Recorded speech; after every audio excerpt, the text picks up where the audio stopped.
Today's episode of Food Sleuths comes with a disclaimer. All of the narrative elements of this case are highly fictionalized. No one died or was harmed during the making of this episode. The only real thing is the rivalry and the food and the litigation.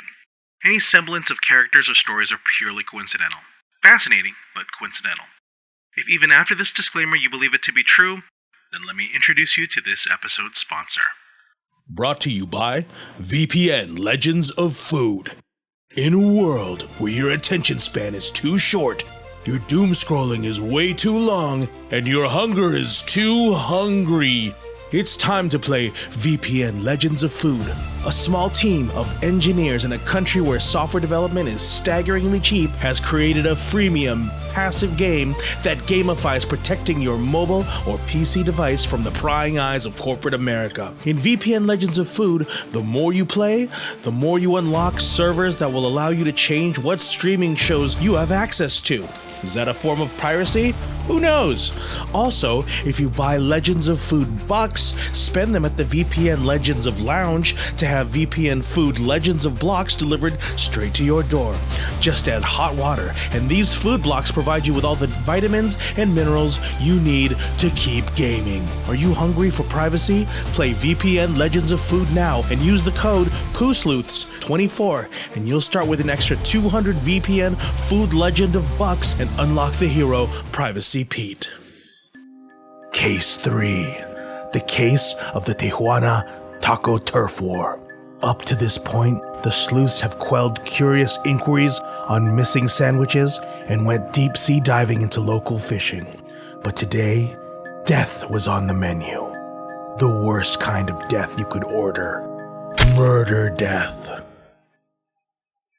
A woman arrived at our office distressed and frantic. If this was the 50s, some would say she was a dame totally acting crazy like a typical broad. But it's 2024, and some wouldn't say that anymore. Some might say that and then put out like 3 apology videos, and 2 of which would sound insincere, and then they would go on to sell branded alcohol. Anyways, Jane Doe, who would remain anonymous for her protection, would tell the sleuths her brother was murdered over a gang turf war. Now, we told her that was the police's jurisdiction, and while we looked like a detective agency, we were just a food blog with an angle. However, she explained that the police had done all the messy law stuff, but that the gang in question wasn't the type we were thinking about. It was a taco turf war. See, her brother died because he was caught in the crossfire of folks from Escondido and San Diego who were fanatics of 2 particular taco businesses, Tacos El Gordo in San Diego and TJ Tacos in Escondido. Now, these fanatics, who by the way have no affiliation with either location, were bickering over who had the better taco. Her brother, trying to keep the peace, ended up with a lengua taco right in his trachea. She said that the law was doing what they could to catch the perpetrator, but she wanted the sleuths to find out which was the better taqueria, and that made way more sense to us. So we decided to take the case. In the spicy streets of Tijuana, where the aroma of sizzling meat and fresh tortillas danced through the air like a fiery tango, Tacos El Gordo carved out its legend. Back in 1972, this family-run juggernaut started flipping tortillas and turning skeptics into believers with every bite. By 1998, they crossed the border into Southern California, planting their flag in Chula Vista and bringing with them a tradition of handmade corn tortillas, top-grade meats, and guacamole so fresh it would make any avocado blush. Tacos El Gordo wasn't just a taco stand, it was an empire built on sweat, fire, and a relentless pursuit of authenticity. But no empire rises without challengers. Enter TJ Tacos, a bold newcomer with a promise of real recipes and street-style authenticity. They burst onto the scene in Escondido, quick, casual, and confident, dishing out made-to-order tacos that spoke of Tijuana's essence. Fresh ingredients, sizzling meats, each bite was a memory of flavors past. But beneath the steam and sizzle, there was a history shared with Tacos El Gordo.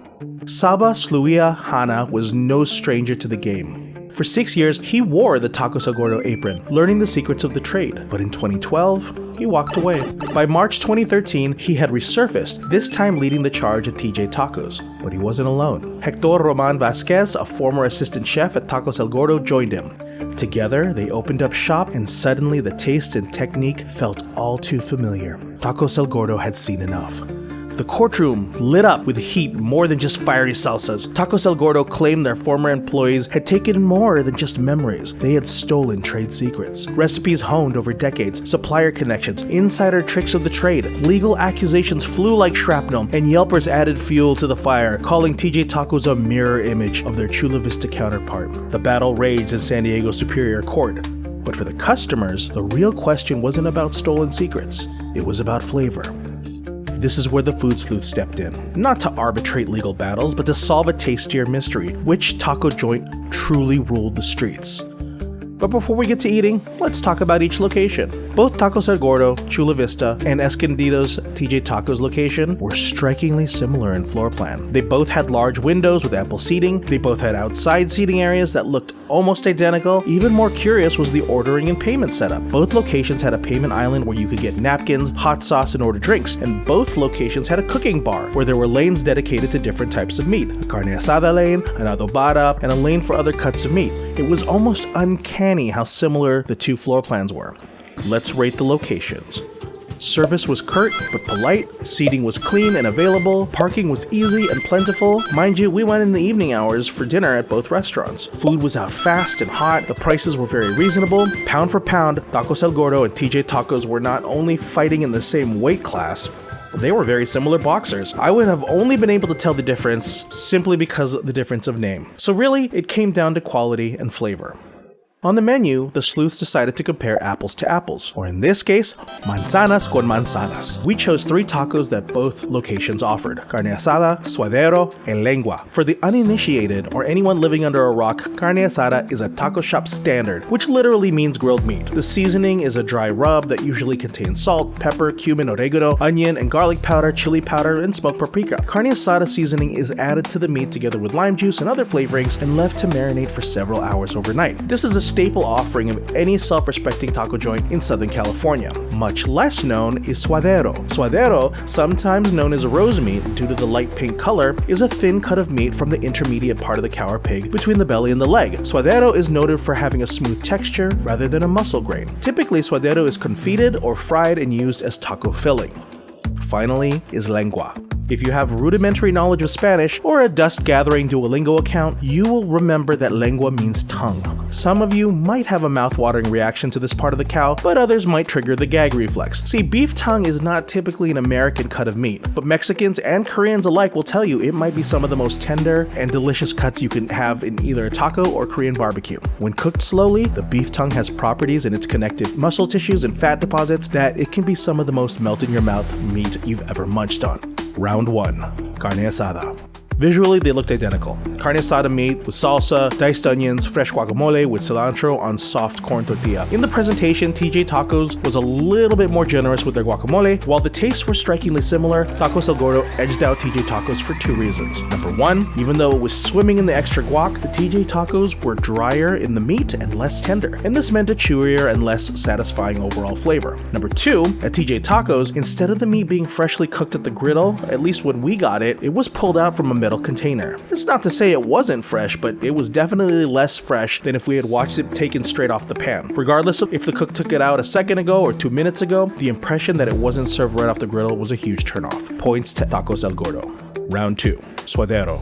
Both were prepared similarly, covered in chopped onions and cilantro and doused with salsa roja, also on a soft corn tortilla. It was starting to be clear that TJ Tacos relied on putting way more sauce on their tacos. The flavors for both meats were a little more subtle than the carne asada, but very similar to each other. Tacos El Gordo, once again, takes this because the meat was just a little tender and more juicier. That difference is key in your taste experience. Doesn't matter how much sauce you drown your tacos in, if the meat itself is drier, you can absolutely tell.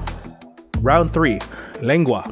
This was the star at both locations. Following suit of the Suadero, it had chopped onions, cilantro, and of course the street taco corn tortilla. This, however, opted for a salsa verde, which of course TJ Tacos generously dolloped on. Taste-wise, this was identical at both restaurants. The meat itself was richly flavorful with beefy umami, and the tenderness and juiciness of the lengua was perfect and paired well with the green salsa. Pound for pound, if you put up Tacos El Gordo against TJ Tacos in a 10-round boxing match, the judges would score Tacos El Gordo for the split decision, citing juiciness juicier and more tender tacos overall. I also won't forget the TJ Tacos not pulling their carne asada straight from the griddle. That's a huge penalty. And in that sense, I would say Taco El Gordo is just barely the better built taco. Honestly though, that variance is something I could see between two branches of the same restaurant, and we could even scratch that up to just an off day. So in summary, however the litigation went, TJ Tacos is very, very similar to the experience at eating at Taco El Gordo, and there were no great differentiators to change my mind.